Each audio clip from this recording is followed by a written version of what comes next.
back to the Avoid the Tyrewall podcast. So it's been a little while since I've done an episode.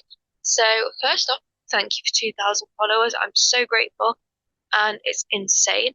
And I've asked you guys to ask me some questions for the podcast, which will be coming up very soon. But let's start 2023 Formula One season. It wasn't it wasn't amazing. It was good to see how teams improved, like McLaren, how they got from back runners to front runners. But as a whole, it didn't really excite me, to be honest. Like, I don't know. It just like there's been so many incredible races over the past few years, and then like the only real good race that comes to mind for 2023 is Singapore, and yeah, that was just.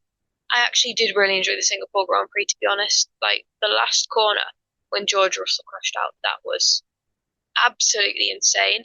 And breaking news is that Gunther Steiner has left Haas, and I don't really know what to make of it, to be honest. Like, it was just a bit shocking. Like, I was just sat there on like a random Wednesday evening, and it was like Gunther Steiner leaves Haas, and there was actually quite a bit of speculation. A couple of my friends mentioned that they thought he was going to leave, and then he actually did leave, and it was like, oh my God, Gunther's left Haas, and there are rumors going around that it ended on a bad note because he wasn't allowed to go and say goodbye to everyone from the factory. But I guess we don't know that because none of us, I assume, work for Haas. And yeah, it's I don't know. I wonder where it came from. Like, did Gene and Gunther have issues? Did they, you know, have a falling out or anything like that? And I just yeah. For 2024, I hope that we have like more competitive cars. Like obviously we've got all the same drivers again, as 20. Obviously we've got all the same drivers as 2023, and we know what the drivers are capable of. Like look, Lewis Hamilton got 7 world titles, but last year he wasn't where he needed to be. Let's say, and yeah, I think hopefully. Ooh, yeah, I just think Lando Norris and Oscar Piastri have really proven their talent and are really showing just how good of a driver they are. Two Ferrari boys as well. They are really strong, and yeah, I really, really hope that they are able to come to the front, challenge Max. I wonder if Checo will get to where he needs to be because at the minute it's not looking good for him. And if you've watched my collab with Katie and Tiana over at From the Field to the Track, you will have heard us talk about Nick de Vries and the whole Nick de Vries situation, and I just wanted to talk about it because it's Mexico Prix this weekend, and I really, really love Formula A.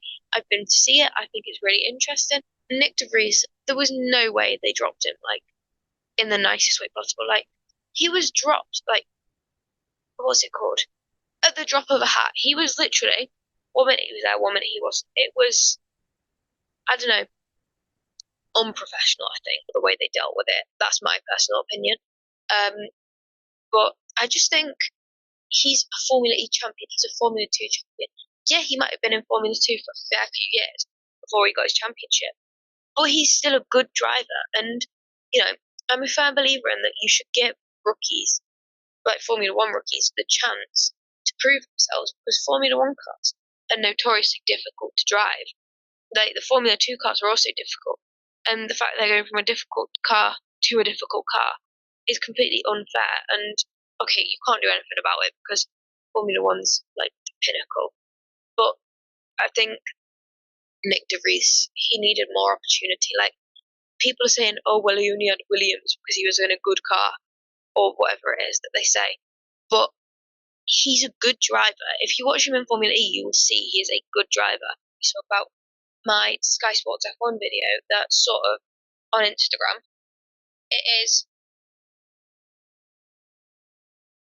Hang on, this is quite difficult. This video. I will link it because I want you to see it. And I just made this video just talking about something that I think is quite a big issue within motorsport, and it is having everything behind a paywall. Now, in the UK, we have British touring cars, which are not behind a paywall. They're free to air on ITV. And I was saying, Sky Sports are absolutely taking the mick. They charge ridiculous amounts of money for not a great service. And people, oh my God, people got riled up and they started like proper attacking me. And I'm like, literally, I'm quoting figures off someone else. Don't attack the middleman. Like, there's no need. And so I had to turn comments off because people just got really, really, what's the word? Really just unkind. And I was like, I try to create a safe space for everyone in motorsport. Like, if you're a Lewis fan, if you're a Max fan, if you're, I don't know, a fan of rally, if you're a fan of motorbikes, if you're a fan of whatever, I create a safe space for you to come and have your own opinion. Yeah, I might not agree with your opinions, you might not agree with mine, but as long as you're respectful about it, I have absolutely no issue with that. And it does create a good talking point of, right, this is our difference of opinion, let's try and sort it out. But people are just so unkind on the internet. And, most of my content is jokey and, it's not to be taken seriously. It's not to be taken as gospel. And people seem to think that it is. And I'm like, it's not. Literally, 1, 2, probably like most of my most recent content is not to be taken seriously. And I generally, you can sort of tell because I normally giggle or I smirk or whatever in the video. And yeah, I don't get it. And I actually started a little series, and I'm really enjoying this series. It is the F1 Iceberg Races series. So, for those who don't know, on Tumblr, I believe it was. I don't know, I'm not on the app. But there was an iceberg posted of controversial F1 racing. And I thought, oh, I know, I've got a genius idea. I will deep dive into all these races and explain them for my followers who maybe do not know what the significance of the race is. And I think it's so interesting to see, what happened historically in Formula One. It was something like the 1953 Argentine Grand Prix is on the absolute bottom layer, and I'd never heard of the issues with this before. But oh my God, reading up about it, it was mad. It was literally people, I think it was free to access or something. So 400,000 people turned up, which is more than you get nowadays. And people were going on the track. People were waving their clothes and stuff in front of the cars. And several people actually lost their lives because people lost control of the cars due to pedestrians running across the track. And I love reading about F1 history, and I love watching old F1 videos. Earlier today, I was watching Monza 2021. Okay, that's not old per se, but it's something I find really interesting. And so I was sat there watching it, and I'm just and then there was a new video from F1 on, what was it? Brain fart. Oh, it was explosive moments in F1's history. And I was generally sat there just watching it, absolutely loving it, because I think, as new fans, I'm not a particularly new fan, but some new fans are really shamed by the certain members of the F1 community. And if I can help them just a little bit, it's to give them some knowledge or some information, then, I'm succeeding, because I just don't think people deserve to face the sexist hate that we women get from being a motorsport fan. I've been to the track, I've interviewed many drivers, I've interviewed high profile drivers, and people still go, oh well, I bet you don't like F1, I bet you're a fake fan and you think Charles is hot. And going to see it live is just, okay, I've not been to an F1 race, but we'll get to that later in the podcast. But going to see any motorsports is incredible, because the atmosphere and all the people at the races I've been to have been so lovely. And you can just walk up to and be like, all right, mate, and have a chat. And it's so good. And I completely recommend going to any British touring cars, British GT, anything, to anyone. Generally, it's not mega expensive. It's a bit more expensive than it used to be, as is everything, to be honest. But generally, just go and enjoy your day. Take a little picnic. Make sure you're prepared, even though the weather forecast will say it's one thing. it'll probably be the other. Take your sun cream, take your umbrella, take your raincoat, take your picnic, and then I would advise buying a program. I've got a little collection of programs up there, but it's so good, and I just recommend it to everyone. So one of my followers actually asked me to touch on F1's focus in America, or on America. This is what I talked about with Katie and Tiana from the field to the track, and I personally, right, this could get me like in trouble, but I don't think we need any more races in America. I think, okay, keep COTA. COTA is the original. Okay, it's not the original, but like it's good. COTA's very cool, and Chloe Chong actually really enjoyed racing at COTA. Go check my interview with her out. And COTA's just cool, okay? And then Vegas was good. I'm not gonna deny Vegas was good, and I just think it was funny how Max was so anti-Vegas until he won it, and then he was like, "Woohoo, I won!" But Miami, like, it's a bit mid. I feel like for those who are my older audience, mid means it's a bit meh, non-event. But why not put Vegas and Miami on like a rotation? So you go like Vegas, Miami, and then add in a traditional track like the Hockenheim Ring, the other Nürburgring that's not the Nordschleife, or maybe like Turkey or somewhere else, Malaysia. I'm a genius. I'm sorry, I'm actually a genius. Add Malaysia in, like absolute classic multi-21 moment. Chef's kiss, so good. But yeah, I don't think we need any more F1 races in America. Obviously, since Liberty Media have taken over, we've brought DTS and more American races. And yeah, I just think, I mean, if they're all going to be like great, that's nice. But like, literally, everyone's like, oh, well, America needs 3 races because it's a big country. Have you seen the size of Australia? Have you seen the size of Russia? Admittedly, we don't have a race in Russia at the moment because of a war. But, like, literally, if you use that logic, then Britain should not have a race because it's tiny. It's like, Britain's like this big, Australia's like this. That's not geographically accurate. Do not quote me on that. But I just think, like, there's so many good tracks in the world. Like, we need to vary the circuit a bit more.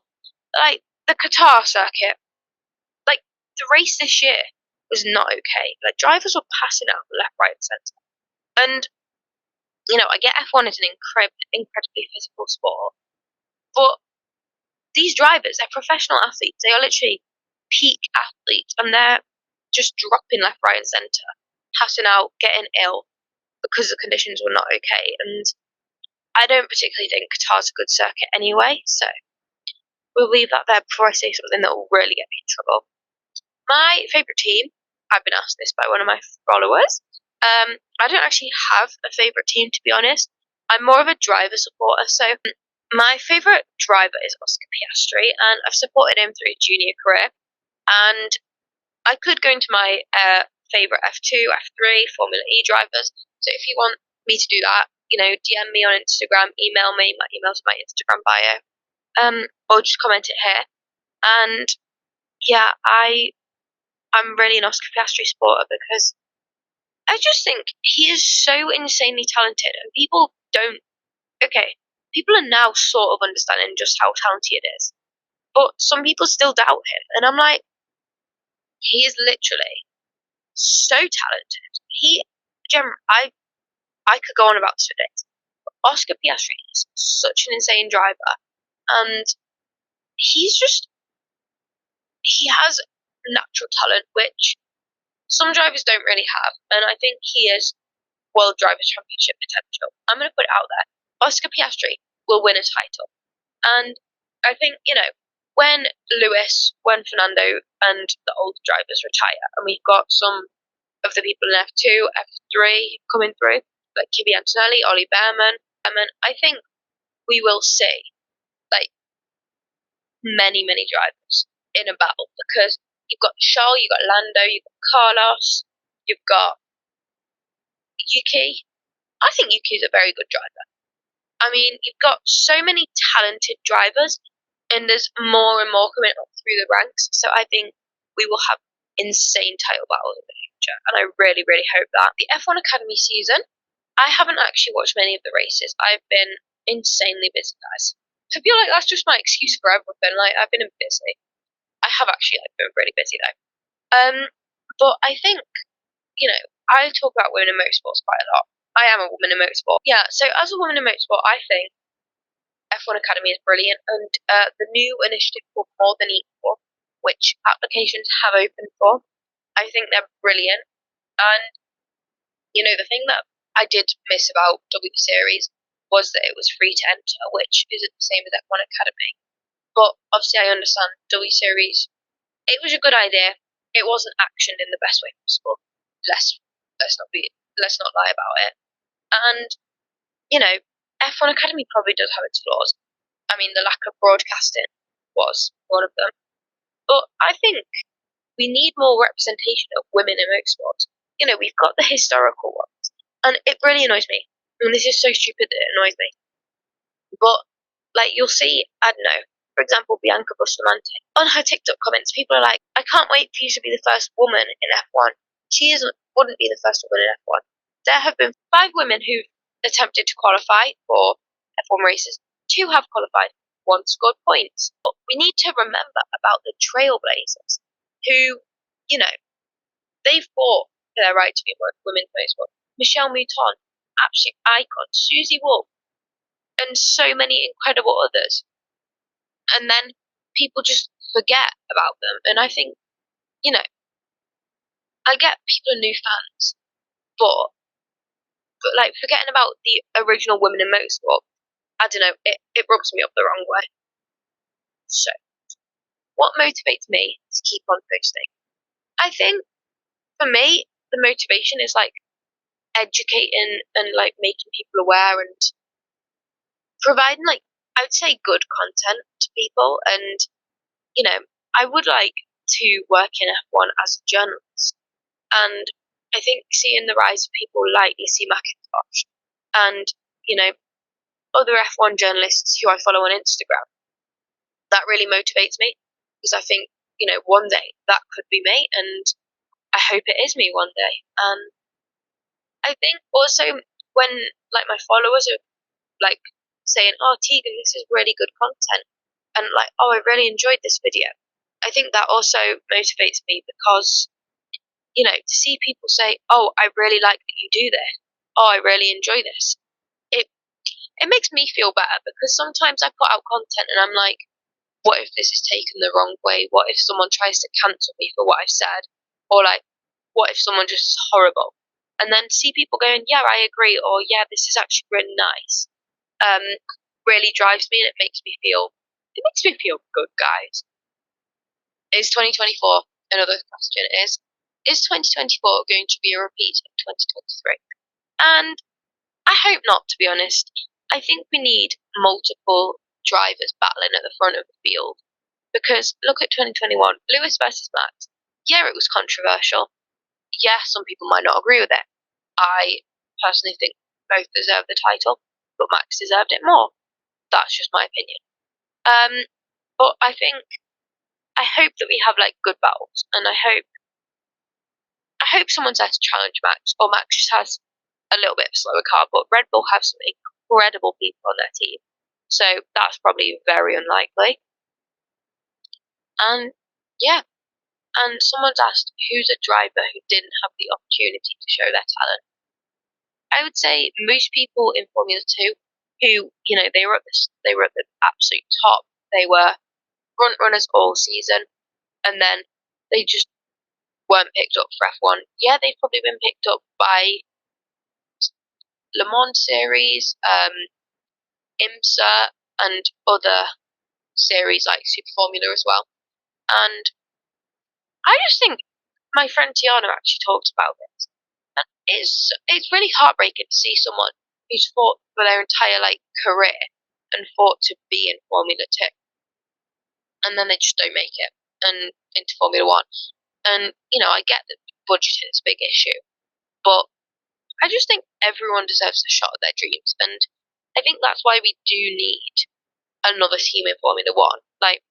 I know there's people like saying, "Oh, I want to join Formula One left, right, and centre." But we need like a team that's like they have two drivers who they nurture to Formula One. Like obviously that's quite difficult because you'd need current drivers, but we need like a team who can have the capacity to do that because I obviously like Red Bull have the Red Bull Junior team. You know, Ferrari have the Ferrari Driver Academy, Mercedes have the Junior team, and like McLaren have development drivers. But it's only you have to be rich to be in motorsport in the first place, or you have to be really good with very, very brilliant sponsors. And yeah, I just think motorsports is just brutal the way it's like literally a bajillion pounds just for a drive. And then, you know, crash damage doesn't come into that. It is my podcast dream guest. I think for me, my dream guest has always been and will always be Susie Wolf. I adore Susie Wolf. I'm like the biggest Susie Wolf fan. Like genuinely. She's such an inspiration to me.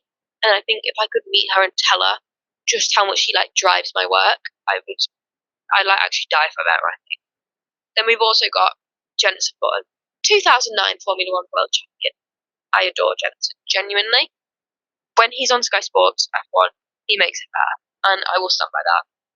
Because I don't know, I'm like the biggest Jenson fan, and I don't know why I'm such a big Jenson fan, but I genuinely adore him so much. And if I could interview him, I would like die on the spot. It's actually one of my 2024 goals. And then the other person on my 2024 goals is Jason Plato, the legendary British touring car driver. So Jason is notoriously hard to get to do podcasts and get to do media stuff. Friend of the podcast, Paul O'Neill, actually told me that. And I don't know who else. I'd love to interview any of the drivers on the F1 grid currently. And I think, you know, if I sat down with Lewis Hamilton, like I don't know if I'd be able to speak because he is an icon. He is like generally amazing, and he's a trailblazer. Which, you know, he's faced such animosity, let's say, in his career, and he just fought through it all and proved everyone wrong. And I think that's so insane. And also Nicholas Hamilton, he is also a trailblazer and he's an inspiration. Yeah, so obviously he's fought his cerebral palsy to be a racing driver, and I think that's just really inspirational. And my last question is about going to an F1 race. So at the minute, I don't have any races planned this year. That's Formula One races, that is, because it's expensive. Like generally, have you seen the prices? Oh my good lord, like ridiculous. I think next year, because I'm doing my A-level exams next year, I would love to go to F1 races after I finish my exams, which, if I've got the budget to, and if my friends want to, I will absolutely look into. Because I was looking at tickets earlier, and the Hungarian Grand Prix is notoriously cheap, but obviously people got the really, really cheap tickets when they were first released, and I can't tell you when they were first released, but I was looking, and it was a couple €100 per person, which in the grand scheme of things is not bad. Like, it's not awful, but yeah, currently going to an F1 race is not in the picture. I'd love to go to Goodwood as well, Goodwood Festival Speed. I went to Goodwood Revival last year, which was insane. I'm so grateful, and yeah, I met some incredible people. But Goodwood Festival Speed just seems so fun, and it seems really cool, and like it would be a good place to meet like Lando Norris. I know he seems to always be there, and you know, other notable characters in F1. But again, it's the price of it. Like, it's so expensive, and you know, I understand why it's expensive. You've got to subsidise the money from somewhere. But if they could just make motorsport a little bit cheaper, I would love it. And yeah, if you've got any questions or any suggestions of who I should interview, DM me or email me or comment below. And I'm going to wrap it up here. So thank you guys for watching, and I will see you at some point. Bye!